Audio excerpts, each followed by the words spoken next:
Olá, sejam bem-vindos a mais um Devocional em Lucas. E dando continuidade aos devocionais, hoje eu vou ler o texto de Lucas 2, versículos 6 e 7. Mas antes de ler o texto, eu queria falar um pouco sobre algumas coisas com vocês. Desde quando Adão e Eva pecaram e de fato o pecado entrou na criação de Deus, entrou na terra e entrou no coração dos homens, Deus prometeu que um dia Ele enviaria um libertador, alguém que restauraria e que libertaria o povo de Deus.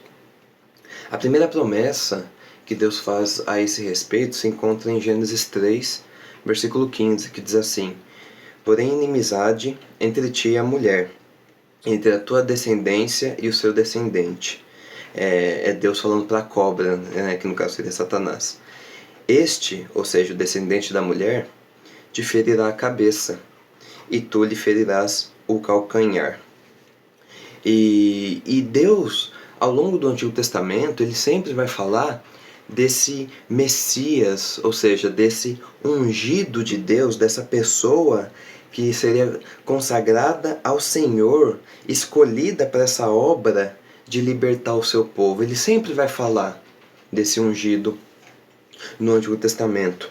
E tem um conceito na teologia que chama revelação progressiva, que esse conceito ele basicamente diz que ao longo dos tempos, no caso no período em que a Bíblia estava sendo escrita, mesmo que os eventos estavam acontecendo, Deus ele ia revelando cada vez mais do seu plano de salvação para os homens. Essa é a ideia, que Deus, à medida que o tempo ia passando no Antigo Testamento, ia revelando com cada vez mais detalhes o seu plano de salvação. E já havia, por exemplo, um momento em que os judeus sabiam que esse Messias prometido seria o próprio Deus, né? Como diz alguns textos, por exemplo, um texto muito conhecido de Isaías 6, versículo 9, que diz: Porque um menino nos nasceu, um filho se nos deu. O governo está sobre os seus ombros, e o seu nome será Maravilhoso Conselheiro, Deus Forte, Pai da Eternidade, Príncipe da Paz.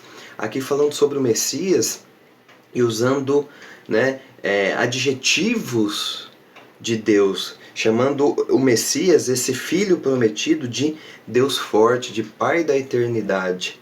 Ou seja, é Deus mostrando que Deus viria ao mundo para nos salvar.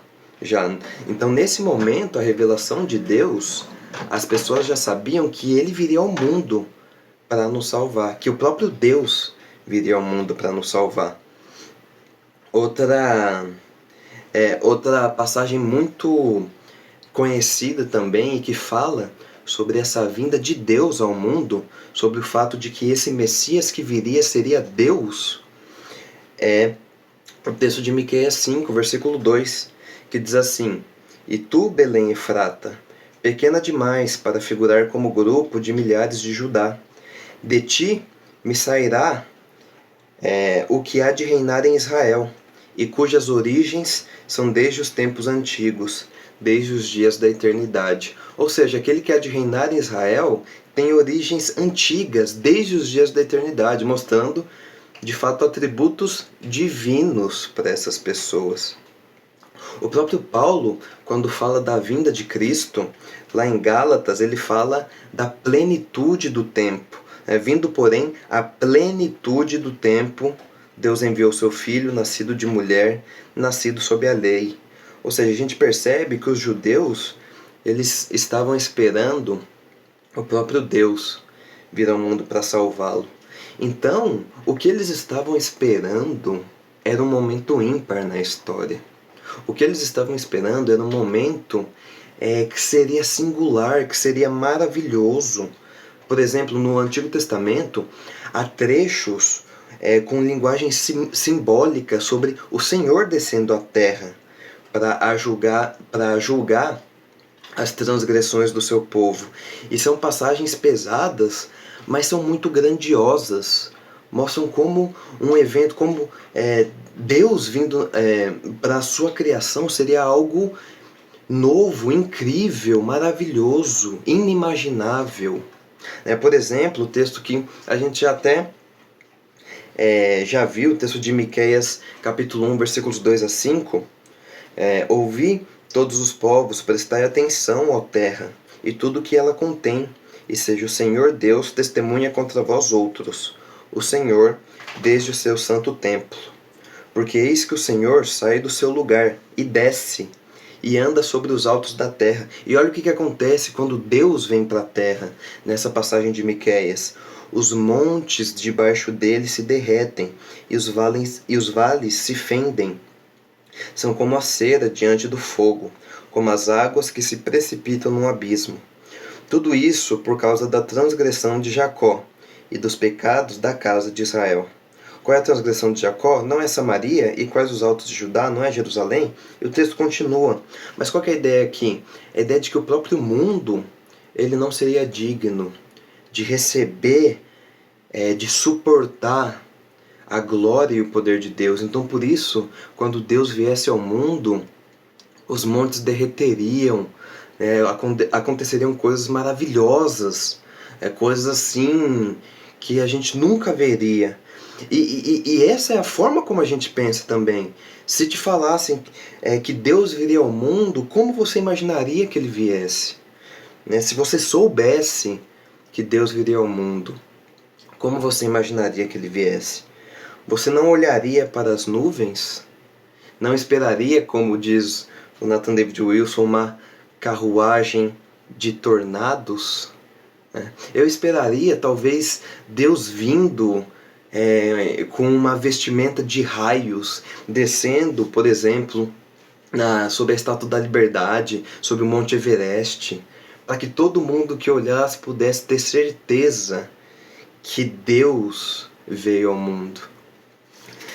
Só que o mais curioso disso tudo é que a Bíblia diz que Deus já veio ao mundo, e ela narra como foi essa vinda de Deus.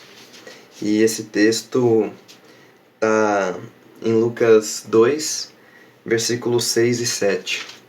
E diz assim: Enquanto estavam lá em Belém, lembrando do devocional anterior, eles foram para Belém por causa do recenseamento. Enquanto estavam lá, chegou o tempo de nascer o bebê.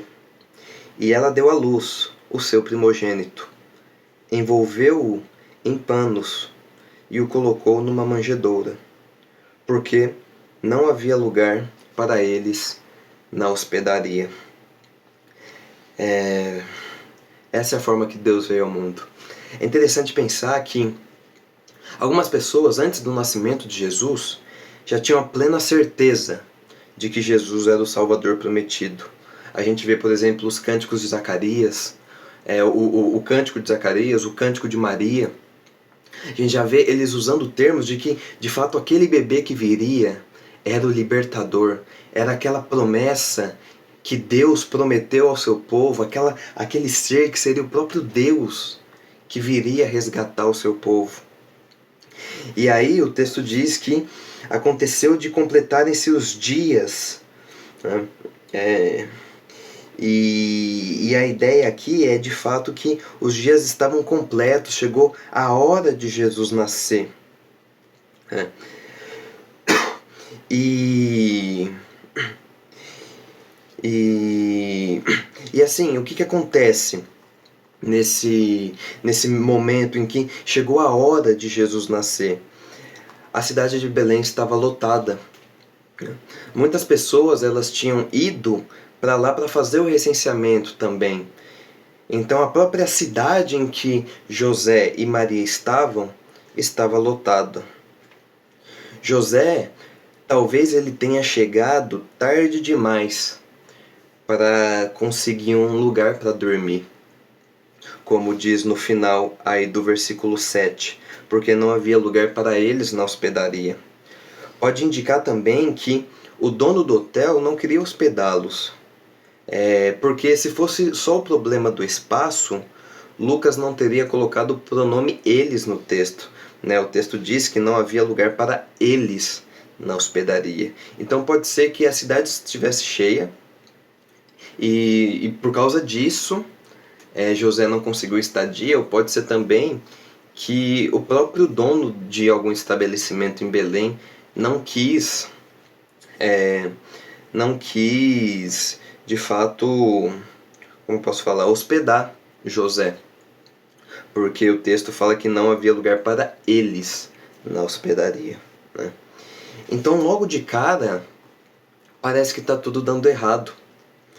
Parece que está tudo correndo da forma que não deveria correr. Porque Maria começa a dar à luz, só que eles não têm onde ficar, né? Maria está muito próxima de dar à luz e eles já não têm onde ficar, né?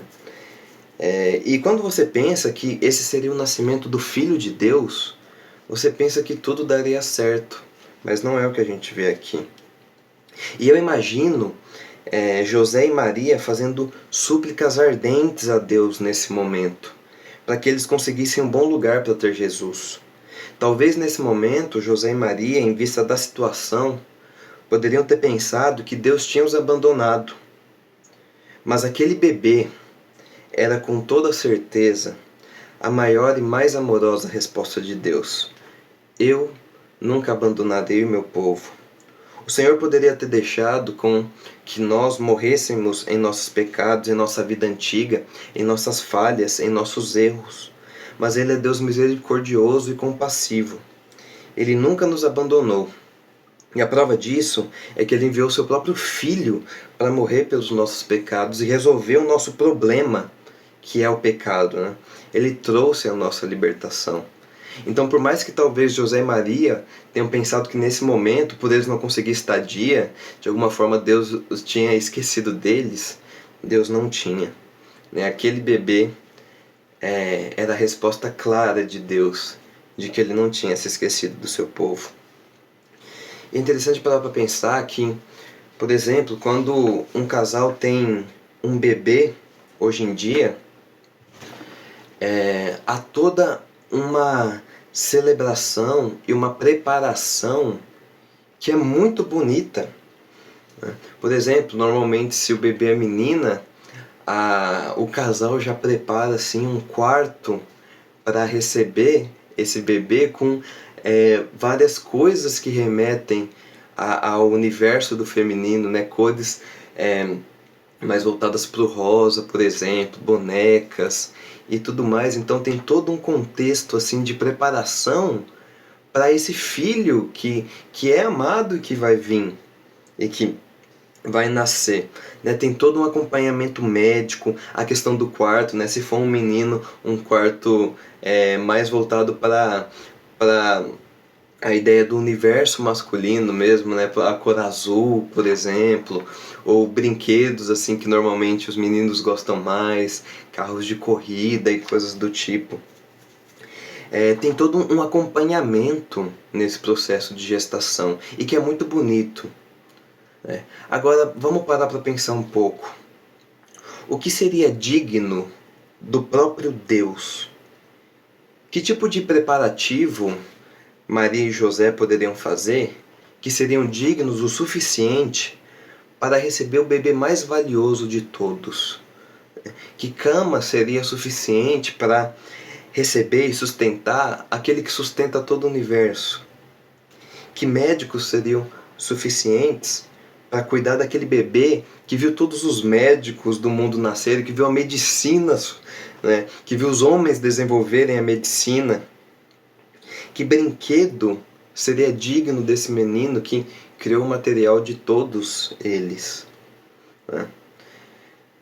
E nesse sentido, irmãos, se Jesus ele tivesse a melhor vida aqui na Terra, essa vida, se ele tivesse a melhor vida que você pode pensar, com relação à riqueza, à estabilidade, a conforto, a prazeres obviamente não pecaminosos, se ele tivesse a melhor vida aqui na Terra, essa vida já seria uma humilhação imensurável para o próprio Deus. que tinha tudo em, em um estado perfeito no céu. Só que então Maria tem Jesus numa manjedoura. O texto é claro em dizer isso. E o que isso tem de singular? Bom, a única coisa singular nisso é que isso quebra todas as nossas expectativas de como Deus viria ao mundo. Quebra as minhas, a dos romanos, a dos gregos, a de qualquer povo. E é muito pior do que a gente imagina. É muito pior do que a gente imagina. A manjedoura, esse termo, quando Lucas usa, ele pode ter um sentido tanto mais abrangente, que seria o lugar onde os animais ficam, né? O lugar onde os animais ficam, quanto e aí esse lugar seria um lugar sujo, provavelmente um lugar escuro, né? Muitas manjedouras nesse período eram em covas, em paredes rochosas, que eram onde os animais ficavam. Mas também ele poderia designar mais especificamente uma vasilha que normalmente era feita de pedra ou de madeira, onde se colocava a comida dos animais.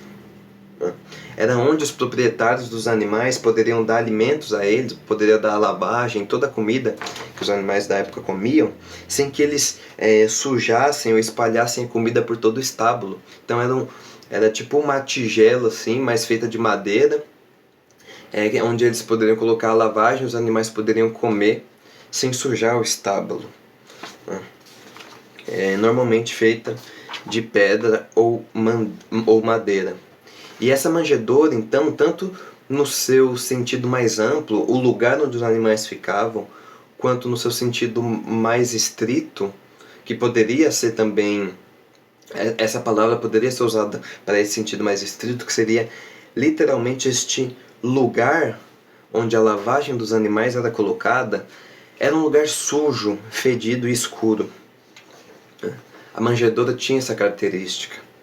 Então é interessante pensar que Jesus ele foi recebido no mundo em um objeto de madeira, uma manjedoura, que cheirava a esterco e lavagem, e se despediu desse mundo, também em um objeto de madeira, uma cruz, que cheirava a sangue, seu próprio sangue, e também a urina e fezes, porque a dor era tanta que os presos não conseguiam conter, né, as suas necessidades fisiológicas. E é até curioso pensar que ele foi um carpinteiro pela maior parte da sua vida. Então, além dele ser recebido e se despedir do mundo em objetos de madeira, ele trabalhou com madeira por boa parte da sua vida. E bom, o dono e criador de todas as coisas nasceu em um lugar onde era colocada a lavagem dos animais, com provavelmente apenas o seu pai e sua mãe com ele. E esse lugar era frio, era muito frio. Tanto que o texto diz que quando ele nasce, Maria rapidamente o embala em panos, porque era uma caverna. Pode ser que seja uma caverna, como eu disse, né? Uma cova em uma parede rochosa, então era um lugar muito frio, provavelmente à noite. Então ela rapidamente o embala em panos, esse bebê que acabou de nascer, para que ele não sofresse com tanto frio. Jesus, o próprio Deus autossuficiente e eterno, ele se submeteu a isso. Ele se submeteu a se tornar um bebê frágil e fraco, que depende das pessoas para sobreviver. Esse é outro ponto que é muito diferente do que a gente esperaria da vinda de Deus ao mundo. Ele depender das pessoas para viver. Provavelmente eu e você, por causa do nosso orgulho, se a gente estivesse precisando de algo e um assassino ou alguém muito mal visto pela sociedade viesse oferecer a sua ajuda para nós, provavelmente a gente diria: não, eu não quero a sua ajuda, Você não presta, eu não preciso de você para fazer isso. Eu prefiro fazer sozinho sem ajuda do que fazer com você. Mas Deus escolheu ser ajudado, se submeteu a ser cuidado por pessoas que, na perspectiva dele, são muito mais horríveis do que qualquer outra pessoa seria horrível a nós, porque o conceito de justiça dele é perfeito. Ele escolheu ser cuidado e tratado por pessoas horríveis, da perspectiva dele, que é a perspectiva perfeita de Deus. E o mais interessante é que, mesmo nesse contexto de Jesus nascendo em um lugar frio, sendo colocado em uma manjedoura, dependendo de pessoas para sobreviver, e pessoas que aos seus olhos são horríveis, muito mais horríveis do que qualquer pessoa aos nossos. O mais surpreendente de tudo isso é que ele sabia que passaria por tudo isso. Sabia antes mesmo de nascer. O Criador do mundo se submetendo a esse estado de humilhação. E a única pergunta que a gente pode fazer é: por quê? Por que ele está se submetendo a isso? E a resposta da Bíblia é que isso era necessário para que ele pudesse nos salvar.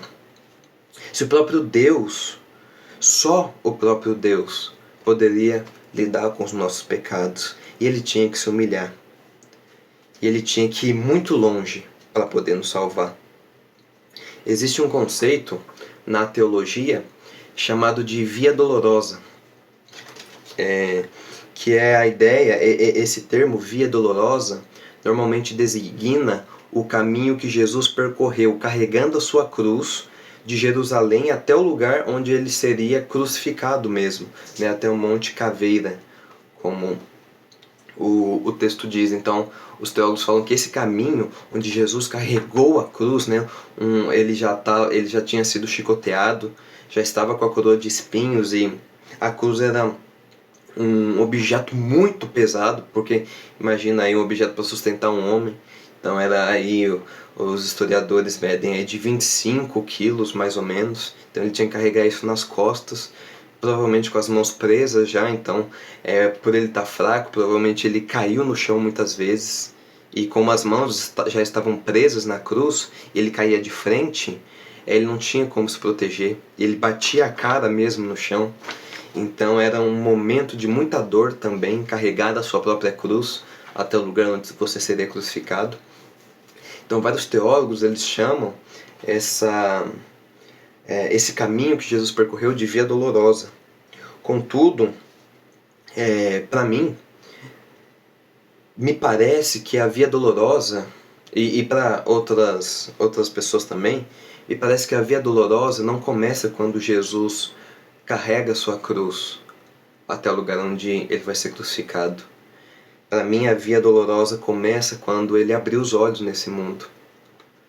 Para mim, a via dolorosa de Jesus, a via de humilhação, a via de dor, a via de desprezo que ele passaria, já começou desde o momento em que ele abriu os olhos.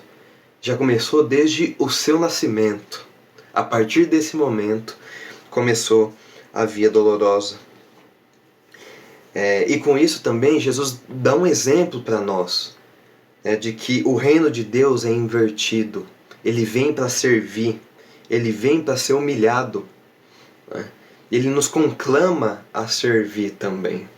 E ele nos conclama a viver essa inversão de valores, essa inversão de expectativas, a dar a outra face para quem nos bate, a caminhar 2 milhas com quem nos obriga a caminhar 1, e coisas do tipo. Deus veio ao mundo e, diferente da nossa expectativa, o mundo continuou girando. O mundo continuou girando. E para mim também, Jesus ele habita e ele já nasce em uma manjedoura suja para mostrar que ele sempre soube lidar com a sujeira. Para mostrar que ele sempre soube lidar com a sujeira, porque um dia ele teria que lidar com os nossos corações, o coração de cada crente, que é muito mais sujo que uma manjedoura. Jesus, ele habita em uma manjedoura, ele nasce em uma manjedoura também, de uma forma muito simbólica e bela, para mostrar que um dia ele também habitaria em nós. Ele quer nos transformar. Não importa o quão sujo a gente esteja pelos nossos pecados, ele pode nos limpar. Jesus não se sujou espiritualmente ao nascer em uma manjedoura, e ele também não se suja ao nos salvar. De fato, ele pode nos limpar. Por já finalizando, o que eu vejo aqui nessa passagem, uma das minhas passagens preferidas, e por isso eu deixei apenas esses 2 versículos para um devocional todo, e é o maior devocional de longe que eu já fiz no canal. A ideia de que não havia nenhuma chance de eu chegar ao céu. Então, o próprio Jesus, ele desceu no meu inferno, como um pastor já certa vez disse. Em suma, Jesus veio para ser humilhado. Ele veio para morrer. E nesse sentido, tem algumas citações do livro do N.D. Wilson, que eu gosto muito, Notas da Xícara Maluca, que eu queria ler para vocês. Ele será carpinteiro, com mãos calejadas, cortadas e unhas rachadas. Uma de suas avós era uma prostituta de Jericó. Ele entrará no útero de uma virgem e o expandirá de maneira normal. Ele sairá do útero dela, do jeito normal. E então ela o amamentará como as vacas fazem com seus bezerros. Porque, bem, ele será mamífero. Nesses dias do Natal, o Endel está falando, nós ornamentamos tudo e cantarolamos até que tudo pareça santo. Colocamos pequenas encenações de plástico em nossos jardins, então as iluminamos. Se Deus se agrada disso, é porque elas são prosaicas e bobas, inteiramente em sintonia com todo o evento. O Senhor veio para purificar o impuro. Ele trouxe a infecção da santidade, e ela tem se espalhado daí em diante. Ele nasceu em um estábulo e dormiu em uma manjedoura. Talvez o gado tenha todo se ajoelhado com gentileza, piedosamente consciente, como o verso de um livro infantil de Natal. Talvez bois e vacas tenham continuado a ruminar, a levantar a cauda e a estercar a estrebaria. Em outro momento, comentando sobre como o próprio Deus vem ao mundo na figura de Jesus, ele até fala em tom sarcástico: não olhe para mim, eu tinha um monte de ideias gloriosas, a blasfêmia não é minha. E por último, eu queria ler essa citação, um outro trecho do Nathan David Wilson: do nascimento ao final, ele jamais abandonou a manjedoura. Cristo andou de insulto em insulto, de imundície em imundície. Leprosos, meretrizes, publicanos, os mortos. Ele escolheu pecadores para estarem mais próximos dele, e dentre os educados, ele escolheu um grande homem, um assassino que não queria ver, e precisou ser derrubado do seu jumento, fazendo referência ao apóstolo Paulo. Como ele venceria? Quando ele deixaria o caminho de impureza? Ele veio para ser despido. Ele veio para ser chicoteado. Ele veio para ter a barba arrancada e espinhos cravados na cabeça. Ele veio para ser zombado, para ter o corpo traspassado por pregos grosseiramente forjados e uma lança romana. Ser separado do Pai e experimentar o inferno como Adão, pelo homem. Ele veio para viver na manjedoura e morrer em um poste. Pilatos, você conversou com seu Criador. A verdade esteve diante de você, e você lhe perguntou: que é a verdade? Pilatos, você teve outra conversa. Que palavras você usou? A palavra demonstrou quão baixo ele pôde descer. Do poste ele foi até o chão. Do chão ele foi mais profundo, todo o caminho até o Tártaro, abrindo o caminho para quem vinha atrás, para o ladrão que caminhava ao seu lado. A baleia não o vomitou, ele rasgou a baleia. A pedra foi rolada.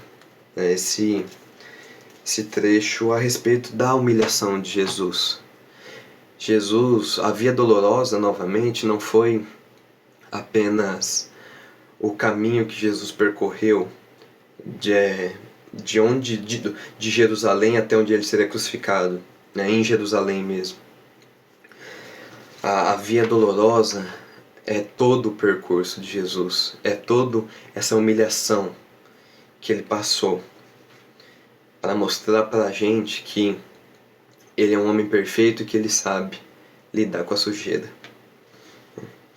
E por último, uma questão muito bela sobre esse ponto do nascimento de Jesus, que é o fato de que por um lado a gente tem um homem íntegro, a gente tem Jesus como um homem completo que crescia, aprendia coisas novas, né? E por outro lado a gente tem Jesus como Deus também, né? É a crença de que Jesus é completamente homem, Jesus também é completamente Deus. Então, como Deus, ele é um ser divino, onisciente e autossuficiente, mas ao mesmo tempo, como homem, ele é um ser limitado, que tem que aprender as coisas, né? E parece um paradoxo para as nossas mentes limitadas, né? Como ele, ao mesmo tempo, como Deus, pode saber tudo, e como homem, tem que aprender as coisas para saber delas, né? Só que é a verdade bíblica, né? E aí tem uma discussão muito interessante sobre um ponto do nascimento de Jesus, que é quando Jesus, como homem, conheceria que ele seria o Salvador do mundo. Em que momento Jesus saberia que ele seria o Salvador do mundo? E tem uma música do Relient K, que chama I Celebrate the Day, né? Eu celebro o dia, que a letra dela é muito bonita nesse sentido, né? O refrão diz, e é a forma como eu também entendo as coisas, o refrão dessa música diz: e a primeira vez que você abriu seus olhos, você percebeu que seria meu Salvador. E o primeiro suspiro que deixou os seus lábios, você sabia que iria mudar este mundo para sempre. Então, desde que Jesus abriu seus olhos, ele sabia que ele iria nos salvar. Essa música, ela termina dizendo... tem também uma parte dela muito bonita que diz assim: para olhar para trás e pensar que este bebê iria um dia me salvar, na esperança do que você fez, que você nasceu para que eu possa viver. Para olhar para trás e pensar que este bebê iria um dia me salvar. E a música se encerra dizendo assim: e eu celebro o dia que você nasceu para morrer. Assim, eu poderia um dia orar para você salvar a minha vida. Que nós possamos sempre nos lembrar com gratidão da obscenidade que é o Natal, da inversão de valores e de expectativas que é a vinda de Deus ao mundo. E que nós possamos sempre nos lembrar gratos de que Ele enfrentou tudo isso, toda essa humilhação, toda essa sujeira, todo esse desprezo, toda essa via dolorosa por amor a nós, para nos salvar. Que isso possa estar sempre em nossos corações. Deus abençoe e até o próximo devocional.